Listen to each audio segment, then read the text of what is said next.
Son 4 las causas de cese del Gobierno recogidas en el artículo 101 del texto constitucional, sin apuntar la posibilidad de su ampliación en sede legal. Ello, a diferencia, no olvidemos, de otras disposiciones constitucionales en donde habría operado de forma diferenciada. Recordemos así el carácter mínimo y no tasado de las inelegibilidades e incompatibilidades de diputados y senadores, por citar un ejemplo. En 3 de las causas de cese se hizo con absoluta concrición, al prescribir como consecuencia de la celebración de elecciones generales, dimisión o fallecimiento del presidente. En la 4ª, sirviéndose de una previsión un tanto más genérica, aunque de clara determinación, los casos de pérdida de la confianza parlamentaria previstos en la Constitución. Al hilo de esta última dicción, un sector doctrinal sostuvo la posibilidad de entender de forma amplia los supuestos de pérdida de la confianza parlamentaria, más allá de los casos de moción de censura o cuestión de confianza. La eventual acusación del presidente del Gobierno por traición o cualquier delito contra la seguridad del Estado habría sido la principal reseña en este sentido, mas no única, consecuencia de los requisitos de procedibilidad exigidos, específicamente la necesidad de su aprobación por la mayoría absoluta de los miembros del Congreso. Por más que en el plano teórico pudiera resultar acertado vincular dicha acusación con la pérdida de la confianza parlamentaria, de la tramitación constituyente se extrae conclusión contraria. El constituyente conscientemente no quiso reconocerle tal condición.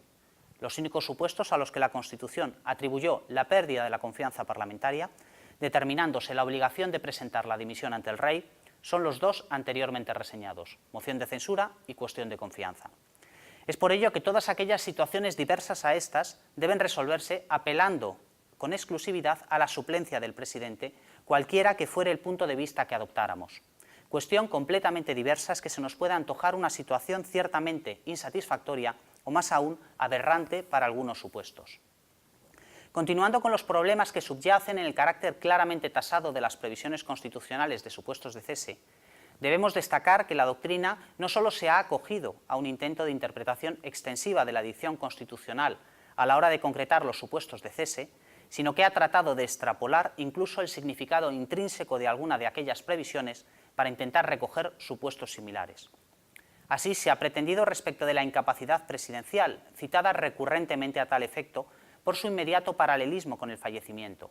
Lógicamente no se trata de aquella incapacidad de carácter meramente transitorio, que se solventaría sin problema alguno mediante una oportuna suplencia, sino la que revistiera carácter permanente, esto es, aquella situación en la que de manera definitiva el presidente del Gobierno no se encuentra en condiciones de ejercitar, por causas físicas o psíquicas, las competencias a él asignadas por razón de su cargo. Carece de importancia ahora abordar la justificación de la desaparición de este supuesto en la definitiva redacción constitucional por obra de la Comisión Mixta, recordemos. Desaparición asentada presuntamente en la dificultad de su concreción y plasmación legal, puesto que lo verdaderamente relevante son las consecuencias del acaecimiento de dicho suceso. Y no parece haber otra que la articulación de la suplencia del presidente incapacitado, ya que la dimensión de las previsiones constitucionales impide la remisión directa al procedimiento del artículo 99 de la Constitución. No existe una conexión directa a los efectos de precisar indefectiblemente, en una perspectiva jurídico-constitucional, no política ni de oportunidad, el nombramiento de un nuevo presidente mediante procedimiento ordinario de investidura. Si se produce, no obstante, la vacancia en el cargo, que provoca, en su más inmediata consecuencia, la suplencia del presidente incapacitado, institución que recogería el testigo de la prorrogatio de funciones al efecto de asegurar la continuidad de la función orgánica pretendida.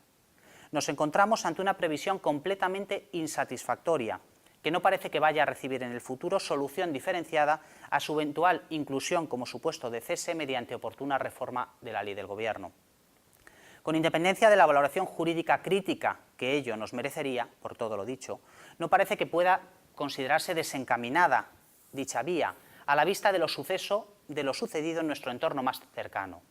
Hemos podido comprobar así en el ámbito autonómico que de las comunidades autónomas que en sede estatutaria no recogieron inicialmente la incapacidad como causa de cese, buena parte de ellas procedieron a incorporarlo en sus respectivas leyes de gobierno, debiendo tenerse en cuenta que incluso algunos de ellos la exclusión estatutaria de tal supuesto había seguido idéntica pauta a la tramitación a la Constituyente.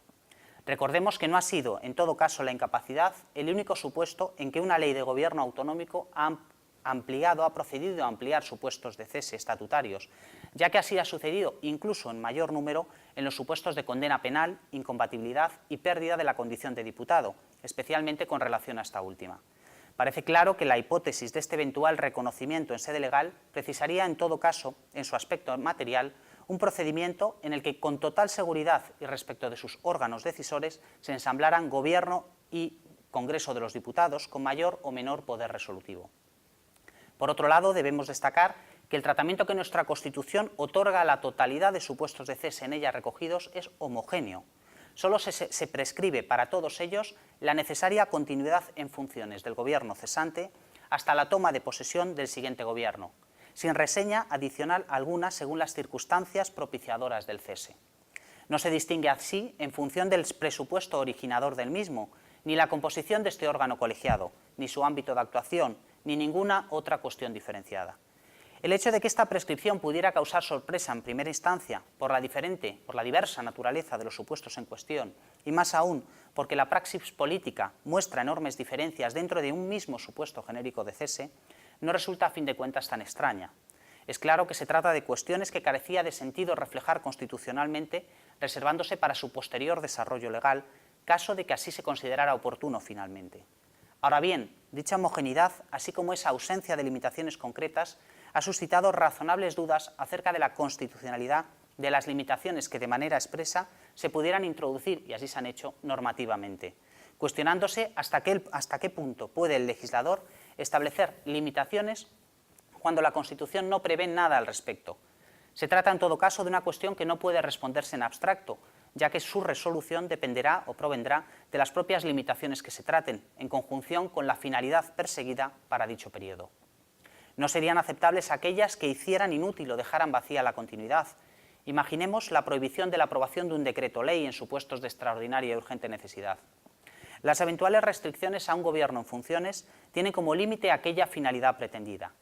Sí resultaría posible contemplar, por el contrario, otro tipo de limitaciones.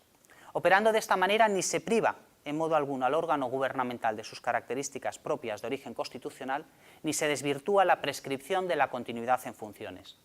En la senda de la homogeneidad prescrita en el precepto constitucional, la Ley del Gobierno 50/97 no ha considerado oportuno diferenciar entre los supuestos de cese, más que con relación a la previsión de una específica limitación competencial, la celebración de elecciones generales a los efectos de determinar la suspensión de las delegaciones legislativas concedidas.